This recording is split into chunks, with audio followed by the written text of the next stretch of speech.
dia, amores, tudo bem? E aí, já fizeram a prova de matemática hoje? Hoje é terça-feira, dia da prova de matemática. Então, antes desse vídeo, eu postei o vídeo explicando a atividade avaliativa de matemática. Tava bem fácil, dava para fazer tranquilo, né? Espero. Depois da prova de matemática, nós vamos ter aula de língua portuguesa e história. Aula de língua portuguesa, nas aulas anteriores a gente observou o cartaz de adoção de animais, lembra? Falou para não adotar adote por amor e não por raça. Não era assim o cartaz? Deixa eu achar ele aqui. Adote por amor e não por raça. Então esse cartaz ele tem os dizeres, as palavras escritas, letras, tem imagens coloridas, né?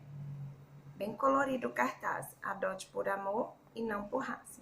Hoje nós vamos observar outro cartaz que está na página 210.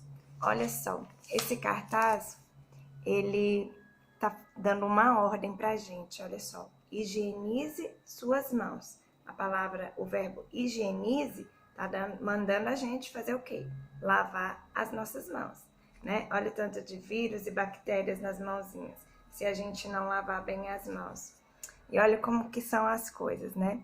Esse livro foi feito, nem se imaginava que a gente ia passar por esse momento de pandemia, onde todas as organizações respeitadas, todos os profissionais de saúde nos dão a mesma ordem: higienize suas mãos, né? Lavar bem as mãozinhas. Então, independente de qualquer situação, nós devemos estar sempre com as mãozinhas limpas.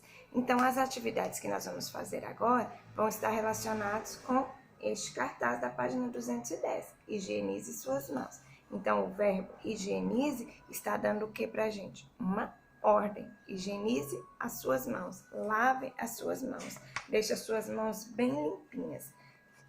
Depois você vai fazer a atividade da página 211 e página 212. Vamos ver. Letra A. Sobre o cartaz que a gente olhou lá atrás, higienize suas mãos, assinale a alternativa correta. O que o cartaz está falando? Qual o assunto do cartaz? O cartaz quer vender um objeto?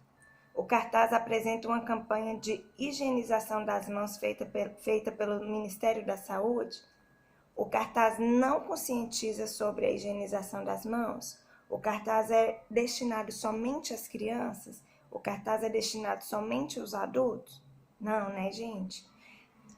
O cartaz manda todas as pessoas higienizar as mãos. O Ministério da Saúde manda todas as pessoas higienizar as mãos. Agora, nesse momento de pandemia, por exemplo, manda só os velhinhos, os idosos lavarem as mãos? Ou só as crianças lavarem as mãos? Não, né? Todos nós devemos lavar as mãos.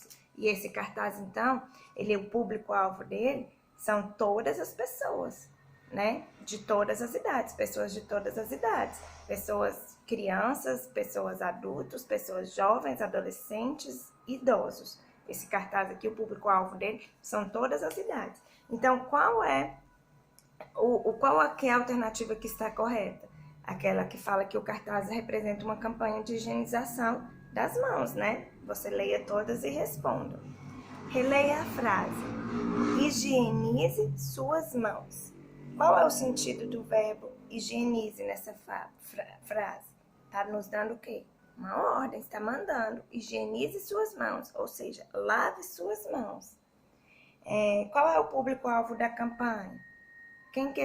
Qual é o público-alvo dessa campanha para higienizar as mãos? Todas as pessoas, pessoas de todas as idades, adultos, crianças, velhos, né? Todo mundo. Aí aqui o número 10. Releia e compare os cartazes. Então, você vai comparar esse cartaz do higienize suas mãos com o cartaz do adote por amor e não por raça. Você vai observar os dois. Observa os dois cartazes e responda. Quais são as semelhanças entre os dois cartazes? O que eles têm de parecidos? Né? Eles têm imagens coloridas, os dois têm imagens coloridas, os dois têm palavras escritas, então você vai pôr tudo que eles têm de parecido. E quais são as diferenças entre os dois cartazes? Por exemplo, o tema. Eles têm o mesmo assunto, o mesmo tema? O primeiro está falando de adoção de animais, né? E o segundo está falando de higienização das mãos. É o mesmo tema? Então, o tema é o quê? Diferente, né? Então, o que ele tem de... Quais são as diferenças entre eles? Então, o tema é diferente. E aí você responda. Depois, lá no plano de estudos, aqui na página 213, vai pedir para você fazer uma pesquisa sobre instituições que cuidam de animais nas ruas, resgatam animais e trabalham a adoção.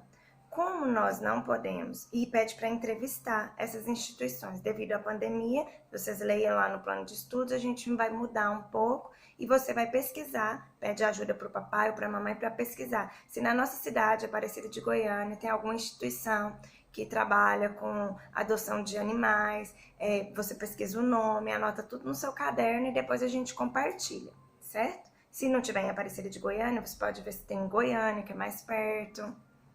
Faça assim. Depois nós vamos ter aula de História. Hoje nós vamos finalizar a unidade 5, os marcos históricos. Para finalizarmos a unidade 5, nós vamos fazer uma atividade tipo de revisão no livro. Então, você vai encontrar as respostas todas onde? No livro, na unidade 5, marcos históricos. Então, releia os textos para que você faça toda a atividade. Você vai fazer da página 141 até a página 145. Todas as respostas estão lá no texto. Então, vou ler aqui para vocês um pouquinho e vocês depois continuem sozinhos. Página 141. Leia o texto a seguir com o professor. O caminho para Piratininga era de difícil acesso, sendo preciso às vezes subir engatinhando. Piratininga era onde era São Paulo e os padres jesuítas estavam onde? No litoral, lá em São Vicente. Então eles tinham que subir a serra para chegar em Piratininga, que era a cidade de São Paulo. Tanto que eles transferiram o colégio para lá, lembra? O caminho para Piratininga era de difícil acesso, sendo preciso, às vezes, subir engatinhando, porque era uma serra, então às vezes eles tinham que engatinhar por uma grande serra, para não cair despenhadeiro abaixo. Os padres agarravam-se nas raízes das árvores. Nas palavras do padre José de Anchieta, esse caminho era o pior que havia no mundo. Aí perguntou aqui: com qual objetivo os padres jesuítas percorreram um caminho de acesso tão difícil, uma vez que já estavam instalados no litoral? Então, nós sabemos que o objetivo dos padres jesuítas era catequizar os índios. Então, eles já estavam catequizando os índios do litoral. Eles precisavam entrar para o interior do Brasil, conhecer o interior da nova terra, do território, conhecer novas populações indígenas. E para isso, eles tinham que subir a serra. Hoje a serra é toda asfaltada para a gente descer de carro e subir de carro. Mas naquela época, né, eles subiam andando a cavalo. E então, por que os padres já estavam instalados lá? Para que eles queriam fazer um caminho tão difícil? Porque para conhecer o interior do país, o interior da nova terra, e para que assim eles pudessem catequizar mais índios, conhecer o interior. O objetivo deles nessa subida era conhecer o interior, conhecer novas tribos indígenas e catequizar os índios. Então, por isso eles atravessavam subiam essa serra com tanta dificuldade. Para quê? Para conhecer novas tribos indígenas e poder catequizar mais índios, ensinar a religião católica para mais tribos de índios. Número 2. Observe a imagem a seguir. Olha só. O padre, né? E aqui nós temos os indígenas. Eles estão numa igreja. Então, o padre aqui está o quê? Ensinando a religião católica para os indígenas. Está catequizando eles. Está cumprindo o objetivo dos padres jesuítas.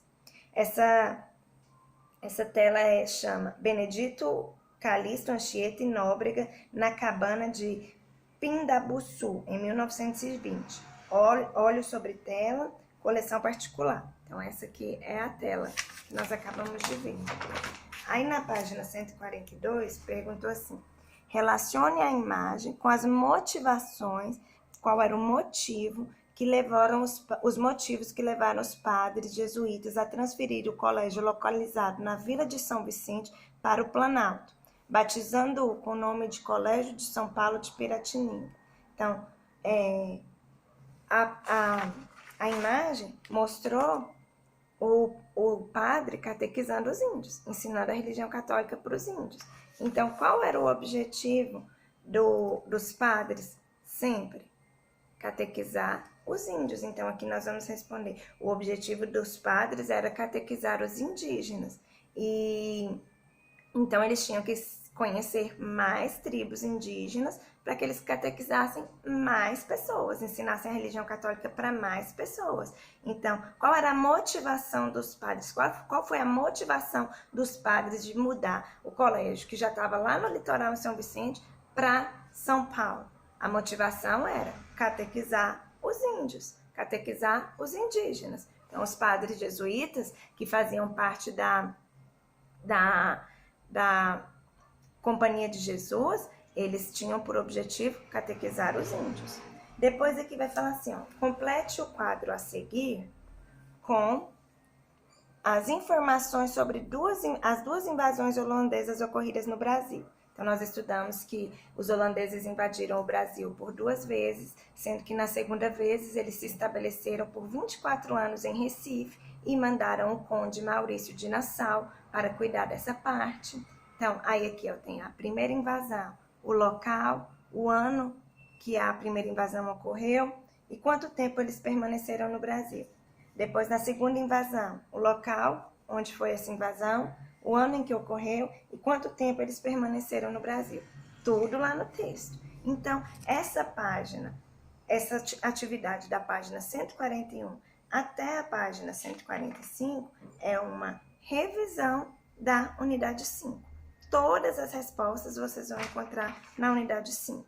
Sem preguiça, leiam os textos e vocês vão se sair muito bem. Assim vocês já vão estudando para a nossa prova de história. Tá bom? Se tiver dúvida, pode me chamar. Eu estou aqui à disposição de vocês. Um beijo!